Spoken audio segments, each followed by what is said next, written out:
So as I'm explaining this, I do understand these are very small nuances, but these nuances really mean life or death long term for brands, because if we don't pick up on these signals and small ways that we can actually create better loyalty and better relationship with our customers, long term we're just going to lose them.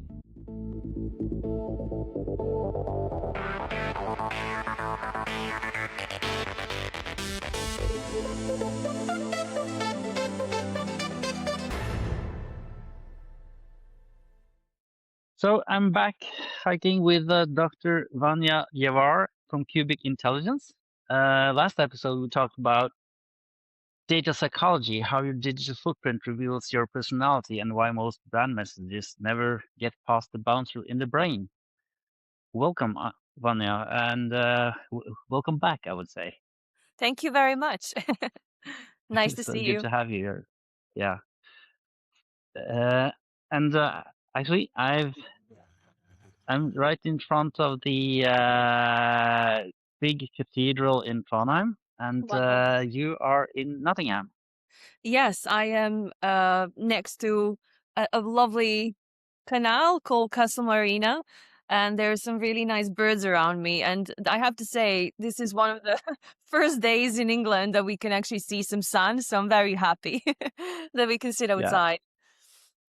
give me some sun. It's like now the snow. We had like 15 centimeters of snow this morning, on top of what we had before. Last week has been crazy with the snowfall. So now it's turning into rain. So hopefully it won't affect the recording here, because if it starts raining on my screen, who knows what will happen. Last time we had so much interesting to talk about, and today I would like to continue that. Like, you have a pretty provocative claim, Anya, that the one that most dashboards are lying to companies about customer loyalty. What do you mean by that? I know it's a bit of a scandalous claim, but it's based on years of my research and personal experiences. I worked as a global consultant for over 10 years, and I'm a chief data scientist at Kubik. So I see a lot of dashboards and I see a lot of lies.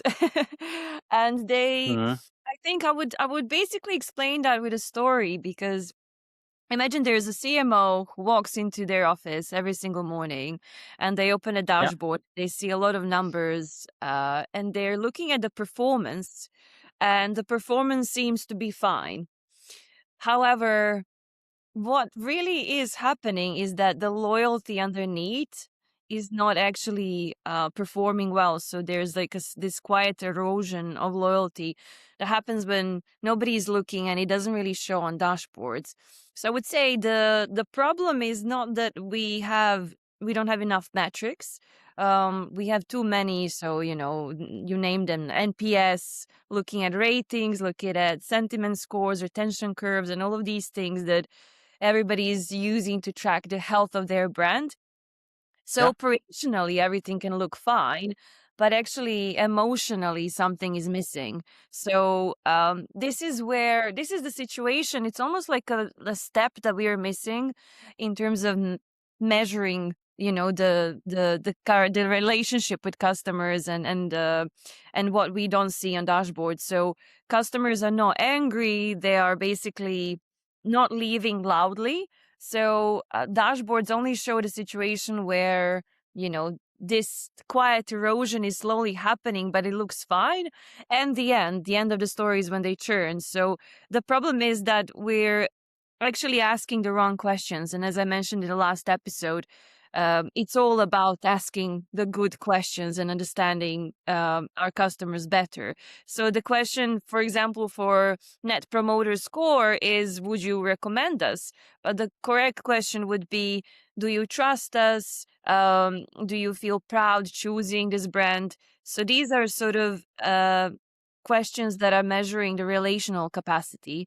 So metrics that are built for sort of slower and simpler relationships And we live in the time where our behavior is fragmented, it's indirect, it's subtle. So we really need to sort of understand that the environment has changed. Our metrics need to be different, and we can't just rely on dashboards. Vanya, you have something called the Emotional Market Behavior Index, like the EMBI. This is your creation. What is it, and what problem does that solve in terms of this? EMBI really is my brainchild. And I created this index simply because I really strongly believe that we can measure some things in a better way than what traditional dashboards really miss. So I am a huge fan of understanding the language in general and as a concept. I was always deeply fascinated with the way that people speak, and I really think that language really carries a lot of not just cues about our emotions and our current state, but also about our psychology. So just to give you a very small example, there is um, uh, when uh, uh, when there was that massive scandal and Chris Rock was punched at the Oscars, there was the apology by Will Smith that he wrote on Instagram, and some of his fans actually felt that it was fake. And we at Kubik Intelligence, we actually analyzed the way that he delivered his apology. And one of the things that really stood out was he starts the apology by saying, I want to apologize to my fans and the academy. But he doesn't. He doesn't actually say, I am sorry. So there's a world of difference between saying, I want to apologize, or say, I am sorry for the way that you feel. There is like this sort of subtlety in the way that we use language to consciously or subconsciously change the message. So Yeah. my idea was actually we can use publicly available reviews that customers leave about brands that they purchase, and analyze that data and really go deeper and extract sort of these signals of churn and sort of their emotional states and motivation, deeper motivations that normal dashboards really don't show.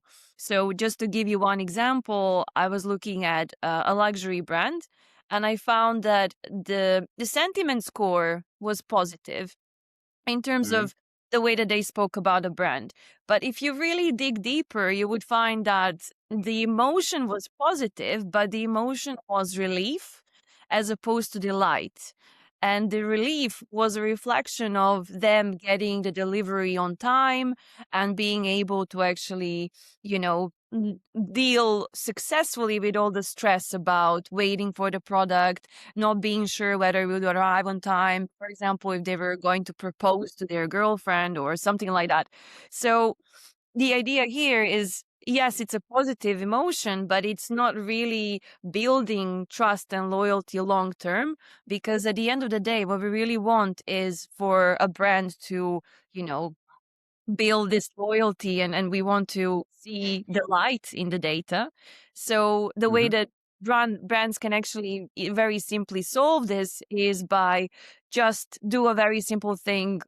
In this particular case, for example, introduce more frequent check-ins and updates about the delivery to reduce that anxiety and reduce the and then actually start creating that more reliant trust and loyalty. So as I'm explaining this, I do understand these are very small nuances, but these nuances really mean life or death long term for brands, because if we don't pick up on these signals and small ways that we can actually create better loyalty and better relationship with our customers, long term we're just going to lose them. Yeah. It's um, I have many examples I could take as a customer that kind of proves your point, because uh, like I think for comparison, when I grew up, it was more like if I was away, went for a trip, or it was always something my mother said. Uh, no news is good news, right? But Okay. it's quite the opposite when you're waiting for something you ordered. No news is not good news. That's bad news.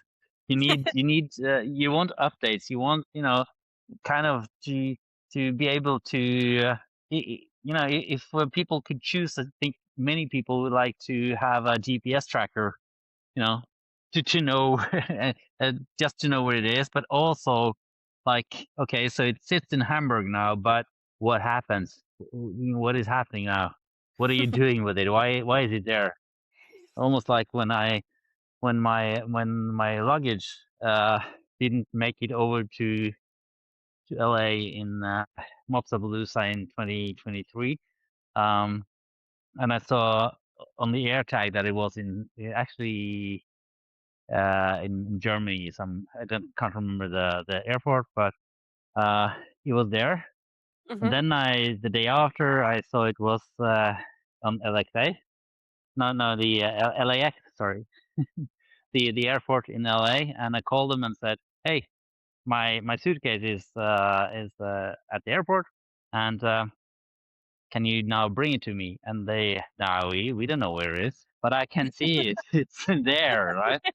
So so it's yeah. Um, yeah, Yes, and I really, small digression, but I can really relate to everything you're saying about this. So that's a really, really good example. I think, yeah, it this is didn't why. Uh-huh. it didn't feel that good when it happened, but uh, yeah, proves a point anyway. Um, Yeah. I would like to finish up this second episode with you with a topic that is AI.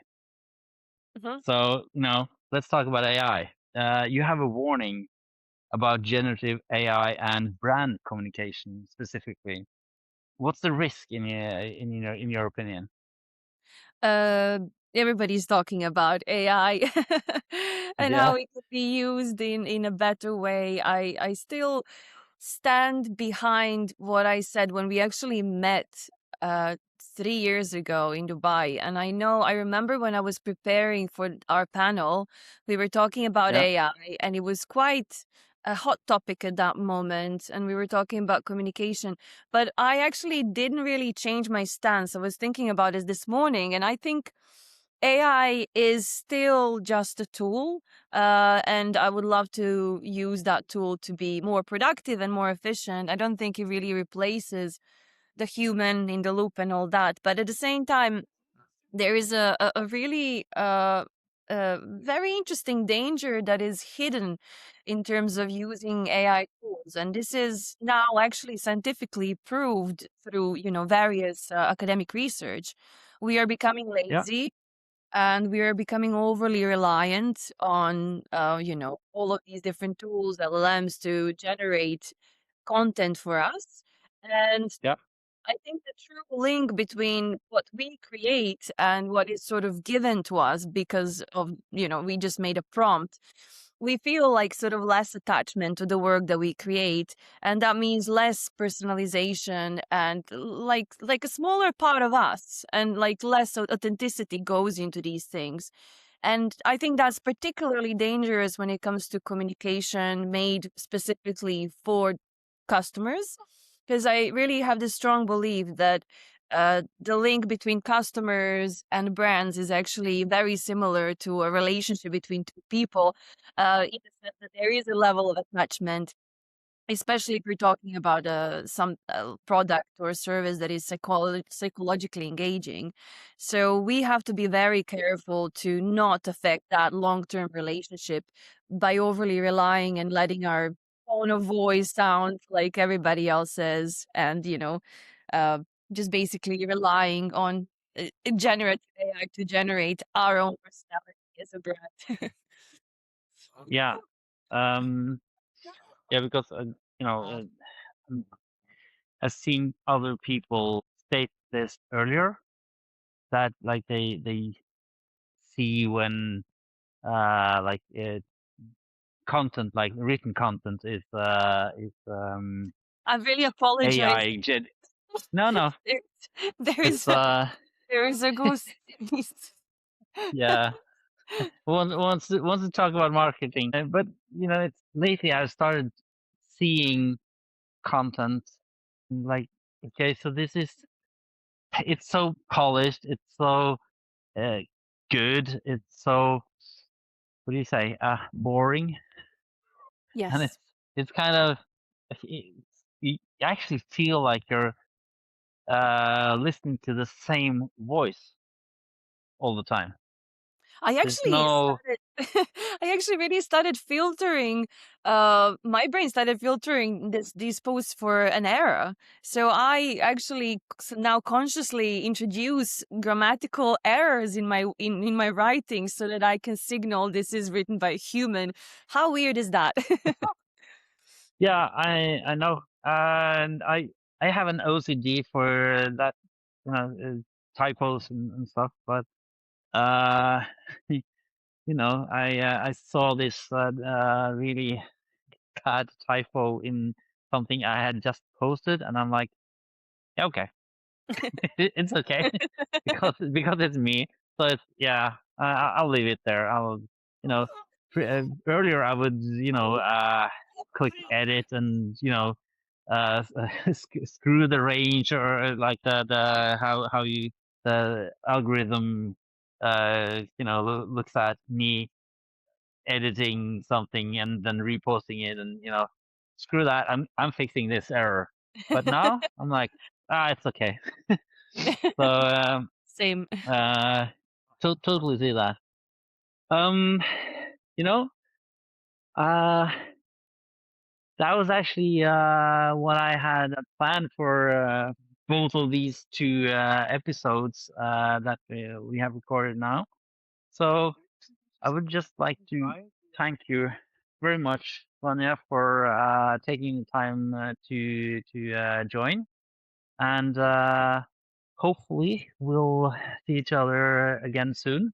Um, Thank I'm you. actually going to London in end of May for the Oh, for the amazing. Anticon, so hopefully I'll be able to spend some more days there. I haven't booked my flights or anything, so I would but love to invite you to come to our Game Changer conference that I'm organizing this year, which will talk exactly about AI and personalization and some of these things that we discussed. So it's on the 11th of May at the Royal Institution. So I hope you can make it. I will see 2 times in the month. Uh, we'll see, but I would really, really like to see what that is all about. I saw how you arranged it last year, and I was like, so bummed out that that I wasn't able to go. But It was really um, nice. But yeah, but I yeah, really just want to say thank you so much for today's chat. This was so enjoyable, and I hope the geese didn't really make a lot of noise in the background. no, it was fine. Well, it's a lot of noise around me too, so I didn't actually notice. But Yes. hopefully the listeners or those watching didn't mind it either. Dr. Vanja Ljevar, thank you for being here at The Ordinary, and hope to see you soon again. Thank you so much for having me.